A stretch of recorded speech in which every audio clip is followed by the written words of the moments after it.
Right over there is an aircraft hangar, which might not look like much to you, but every time I drive past here, I'm reminded of my early days as a crime reporter with Channel 10 News back in the early 2000s, late 90s, because this, before the fence was here, was how we used to drive in to go off on all sorts of assignments. And I'm just thinking about whenever there was a natural disaster, an accident of some sort, a crime, I can't tell you how many murders I went to cover, we would come here to the outskirts of Sydney Airport and drive some 20 minutes from the office to get here.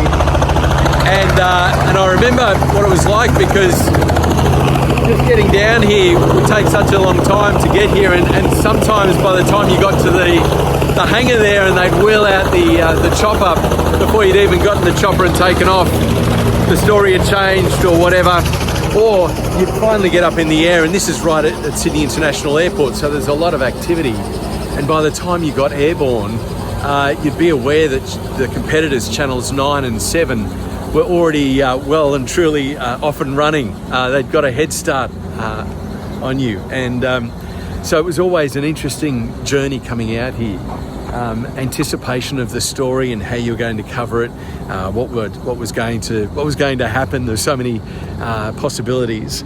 But I was thinking this morning as I came out to the airport, and it's been quite a momentous day because my son is off to the States, and so I was there at one of the viewing platforms, just waiting for his flight to take off. It's his first overseas trip, and quite a big moment. And so watching his plane go was, I don't know, I was thinking about a lot of things, I guess, looking back over his life and where he's come to at this point, and how proud I am of him, and just being there for that moment, seeing the actual plane itself take off into the distance, and he's off and running, watching him grow up.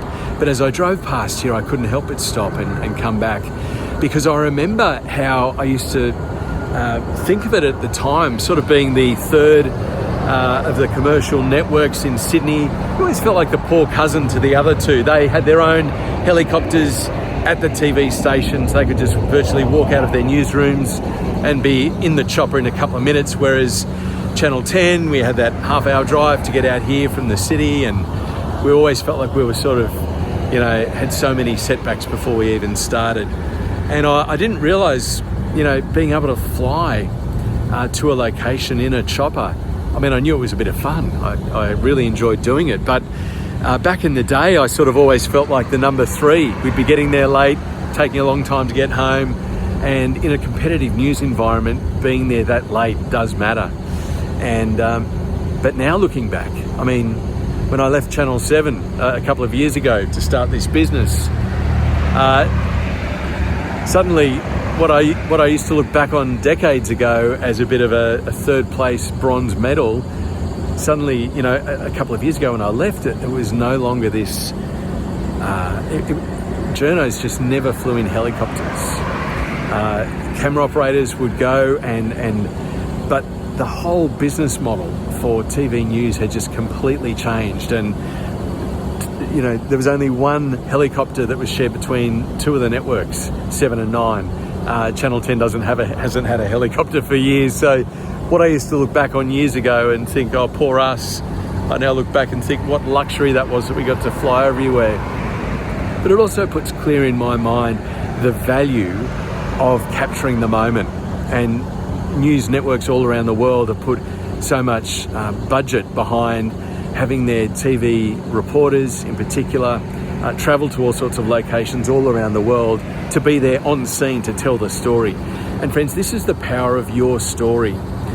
We often think, as we're traveling, that it's all about what we do when we get to the destination, and we lose sight of the fact that the travel itself is such a key part of the story that we shouldn't be shying away from that, that it is so important to recognise the value of our story. But I can't tell you how many times I coach people now, and C-suite executives all over the world, and they might tell me, oh, look, I'm going to be traveling next week, so can we just wait until I get back? And I'm like, do you realise the trip you're going on, it's not only about what you do when you get there, it's about the journey itself is part of the story. Friends, you have an amazing story every single day. And when you see the value of your story, when you can recognize your story for what it is, you'll no longer just sort of, have this attitude of waiting until you get there. Perfection paralysis really doesn't serve us well. Waiting until the story's complete, the narrative's finished, it's all done and dusted. It doesn't serve us well to be thinking that way. That mindset can actually hold you back from telling your story at all. If you think your story's not worth sharing, you decide to stay quiet, you let other people get all the attention and don't bother telling your story yourself. It's unnecessarily sabotaging yourself and limiting your impact. And it doesn't have to be that way. I love to inspire people not only to see that their work doesn't speak for itself anymore, but that you have a story that's worth sharing. And if you share it consistently over time, you can build up a powerful and compelling personal brand. Yes, for social media platforms, but also for direct internal comms, strategic stakeholder engagement. There are so many opportunities, and now with our smartphones being what they are, friends, you've got no excuse. This is the most affordable way to show up authentically on camera. So how to get comfortable, how to get confident, so that you can really connect with your audience, because you just got to reach into your pocket, take out your smartphone like I have now, and start telling your story. You don't have to wait until you've got the budget to hire a helicopter and fly somewhere and do all sorts of things and travel around. As you travel from place to place, let that be the story, the journey. The incomplete, the untold, the unfinished story is so compelling for people to understand that and to get an insight into who you are. It's kind of like the behind the scenes story. Sometimes they're more interesting and more popular than the actual story itself. These guys are taking off again. I love seeing this. The miracle of flight, it still captivates me and enthralls me, but I remember as a young reporter thinking, oh my goodness, this is what I've got to get ready to go and cover.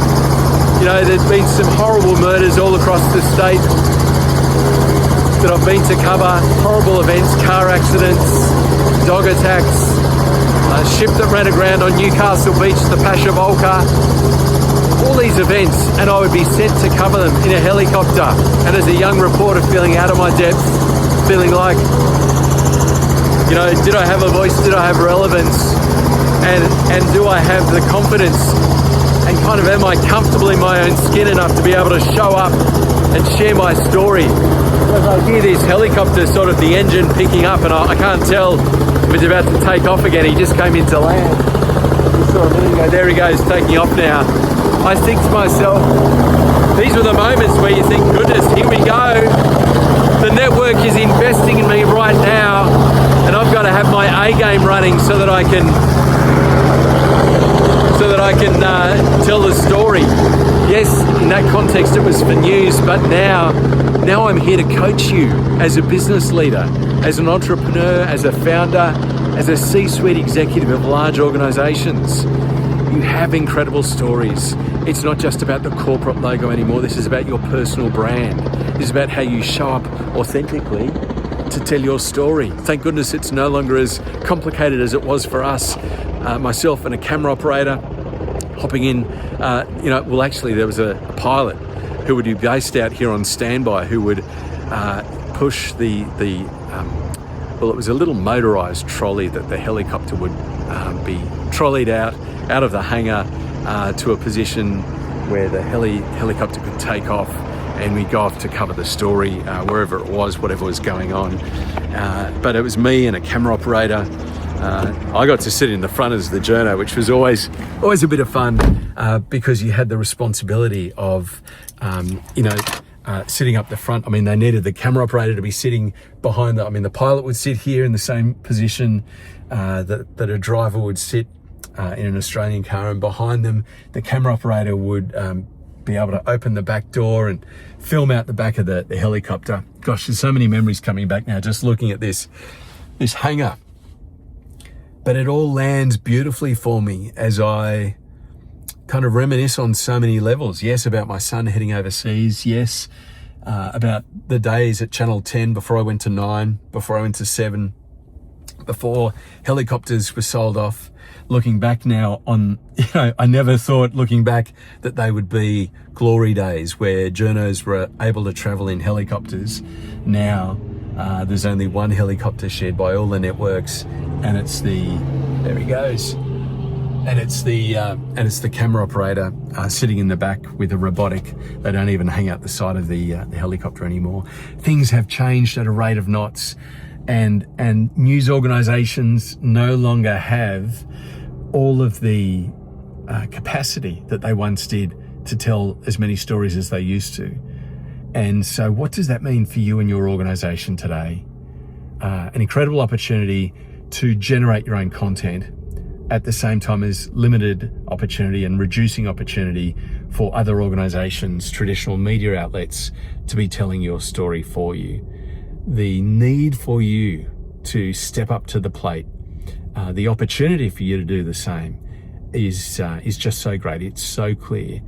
And what I love about the business that I'm in, coaching people to leverage the broadcast quality capability of their smartphone to create content when they're time poor, when they're busy doing other things. This is not about setting aside hours of a day to do a video. This is about capturing the moments as they're happening around you, putting yourself in the story, and gathering reactions from other people, interviews, short interviews from other people to include their voices. And friends, that's everything I've been doing as a nightly news reporter, as a producer of long-form documentaries, as a presenter of long-form documentaries. So it was all about those three things: interviews, the presenter telling the story, and pictures captured, moments that had been captured, whether it was on security vision or news cameras or wherever it was, however that had happened. And you can do it all with your smartphone. You can build out what I describe as a three-dimensional personal brand. That's not just about your work, what you're doing, what you've achieved, like the results, the accomplishments. Yes, that's part of it, but it's also about the journey, sharing that journey along the way with people. So be inspired, be encouraged. Thanks for taking the time to listen to my reminiscing about the old Channel 10 heliport here out at Sydney Airport, and sharing in this with me. If you'd like to keep the conversation going, let's chat. Let's see what it would look like for me to coach you a month at a time. I don't look to this being an ongoing recurring expense for you, like other, when you get production companies in to help you make video content, you've sort of got fixed recurring costs. And this is all about enabling you and your team to be your own storytellers, just with your smartphone. That's all you need. And a storyteller mindset that will help you to recognize these opportunities, set of techniques and some strategies that will mean that you've got a real clear focus on why you're making the content, who the audience is, and what platforms it's going to be shown on, whether they're internal or on the internet, on social media, but how to really effectively use the mindset of a storyteller to amplify your impact on the planet. If you haven't given it a lot of thought, it's worth doing so. You can head to my website if you just want a sort of a gentle kick the tires off this first and see what we think of it. There's a lovely setup where you can come along and hear a few more thoughts from me in short videos. Share your thoughts with me, your response, what you agree with, what you disagree with, what your position is, and then decide from there if you want to keep the conversation going, start to talk more precisely around what it might look like to do coaching. Because friends, this will change how you, it's a one-off, one-time investment in your personal brand and how you show up. It not only helps you to talk authentically on a smartphone video, but it changes how you do live interviews on TV, press conferences. It changes how you show up in all these contexts. It changes how you address a crowd from a lectern.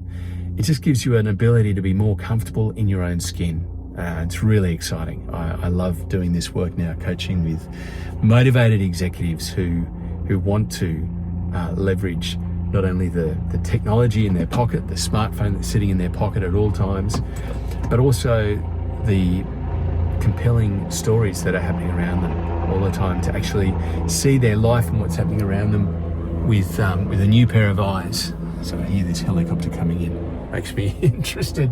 See if I can get another shot with you, with it in the background. Anyway, maybe we'll let that go for now. Thanks for taking the time to listen. Go to the website if you'd like to. Click on the link, have a chat with Evan, a coffee with Evan. You can create a profile in the space there. It's no cost. And share your thoughts with me. Look forward to it. Let's talk soon.